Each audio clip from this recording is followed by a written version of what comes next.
Hello à tous, j'espère que vous allez bien. Ça y est, je me lance sur YouTube, je mets ma petite tête dans la YouTube sphère pour vous proposer des vidéos un peu plus longues de ce que je propose d'habitude sur mon Instagram MyBubule. Donc si vous venez d'Instagram, vous êtes au courant que j'aime parler de bullet journal, d'organisation, d'objectifs, de challenges mensuels à faire avec la petite communauté sur mon petit groupe Facebook privé. J'aime parler de voyage solo et de tout ce que ça m'apporte. Et d'ailleurs, je fais en ce moment une série de vidéos vous parlant de tout ce que m'apporte le voyage solo et de comment est-ce que vous pouvez appliquer ça dans votre quotidien.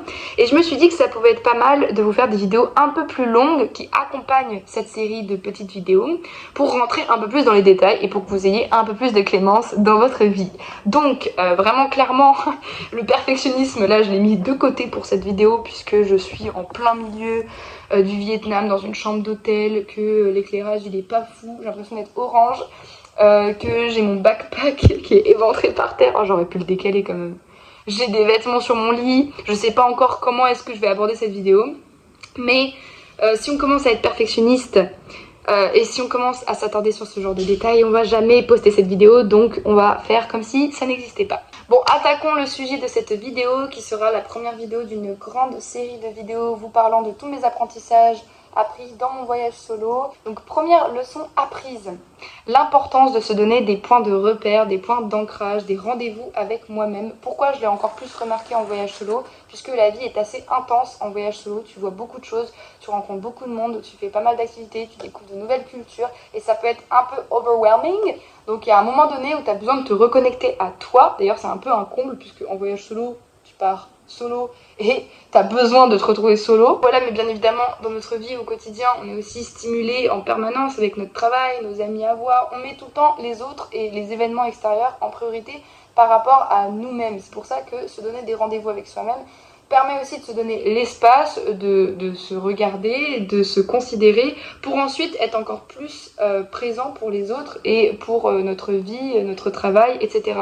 Puisque à force de tirer sur la corde et de d'abord mettre les autres en priorité par rapport à nous, au bout d'un moment on peut se cramer et c'est super important du coup de se donner des rendez-vous avec soi-même. On est encore plus présent pour les autres ensuite et même pour les autres, pour nous-mêmes, c'est que bénéf, c'est que du bénéf. Bref, comment est-ce qu'on se donne des rendez-vous avec soi-même? Déjà, je trouve que c'est super important de respecter ces moments-là. Donc vraiment, d'être là. Comme quand on donne un rendez-vous avec quelqu'un, tu te pointes, tu es là, tu es ponctuel. Et ben pourquoi tu ferais pas ça avec toi-même?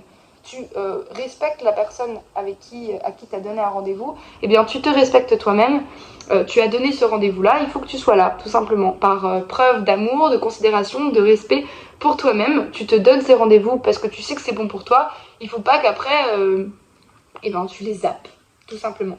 Déjà, première règle. Ensuite, choisis peut-être d'abord un rendez-vous que tu respectes sur du long terme, que ce soit un rendez-vous le matin, le soir, une fois par semaine ou une fois par mois, en fonction de ce que tu sais et ce que tu penses respecter. Voilà, il faut vraiment que tu sois d'accord avec ça, tu vas respecter cet accord avec toi-même.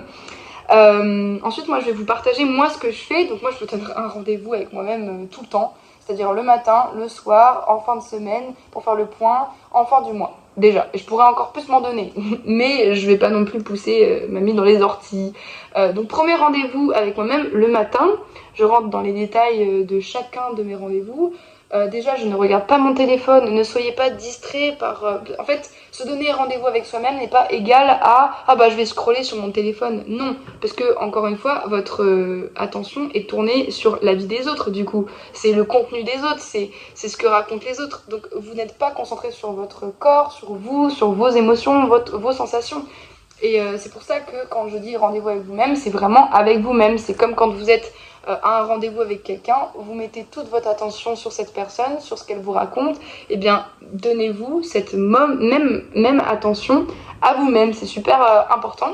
Donc le matin, pas de téléphone, dès le réveil, on ne regarde pas la vie des autres, on s'en fout, on est là pour soi, on médite, on lit, on pose une intention de la journée, faites les choses qui vous fait sens pour vous. D'ailleurs, essayez vraiment à ce que chaque rendez-vous avec vous-même fasse sens pour vous, puisque si ça n'a pas de sens pour vous, vous n'allez pas le tenir dans le long terme. Donc notez déjà aussi pourquoi est-ce que pour vous c'est important de faire ces rendez-vous avec vous-même.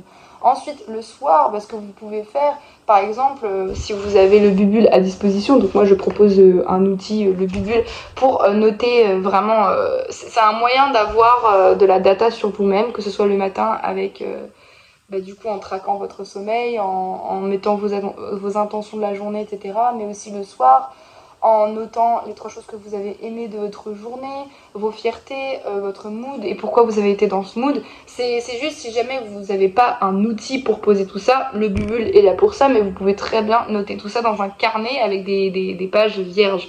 Donc le soir, vous avez compris, vous pouvez, rendez-vous avec vous-même. Ok, comment a été ma journée? Quelles sont les choses dont je suis fière? Quelles sont les choses qui ont été? C'est aussi super important de vous récompenser, de voir un peu le positif de vos journées, puisque on a tendance à se focus sur le négatif, et ça, on ne veut pas. C'est niette. C'est à la poubelle, c'est à la porte. Allez hop, ça prend la porte. Donc voilà pour le rendez-vous du soir. Le rendez-vous de la semaine, pareil, quels ont été les moments highlights de la semaine, vos apprentissages, vos réussites, quelles sont vos récompenses. Moi j'adore me donner des petits moments de récompense par rapport à ce qui s'est bien passé dans la semaine. Et aussi vous pouvez organiser la semaine suivante et poser vos intentions pour la semaine d'après. Pareil pour les rendez-vous mensuels, c'est la même chose, on regarde tout ce qui a été dans le mois.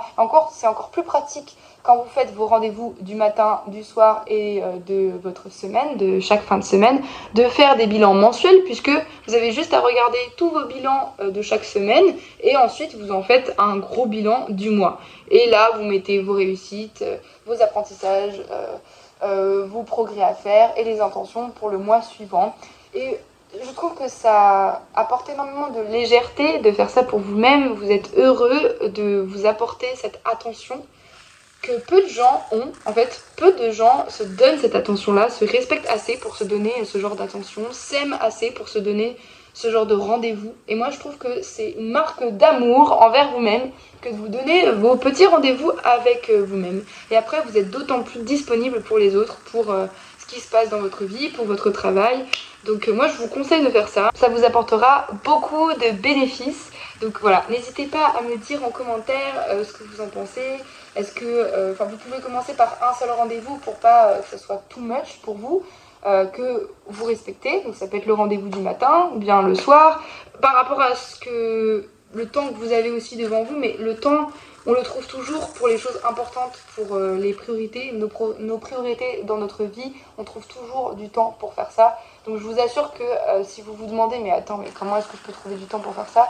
On a tous 2 minutes devant nous pour les choses qui sont importantes pour nous. Donc mettez-vous sur un piédestal, vous êtes la personne la plus importante pour vous-même. Essayez et vous m'en direz des nouvelles et j'espère vraiment que ça va vous apporter tout ce que je vous ai donné dans cette vidéo. Moi c'est ce que j'ai appris de mon voyage solo, mais aussi j'avais déjà ce truc là avant, mais c'est d'autant plus important, ça s'est révélé encore plus dans mon voyage solo. Puisque j'ai été stimulée de partout et j'avais besoin de ces moments-là pour moi-même. Donc voilà, dites-moi ce que vous pensez de cette première vidéo qui est un peu chaotique. Je vous donne rendez-vous prochainement pour la 2e leçon que m'aura appris ce voyage solo et comment est-ce que vous pouvez l'appliquer dans votre quotidien. Et je vous fais plein de bisous, j'espère que ça vous a plu. N'hésitez pas à vous abonner pour en avoir un peu plus, pour avoir un peu plus de clémence dans votre feed YouTube. Plein de bisous.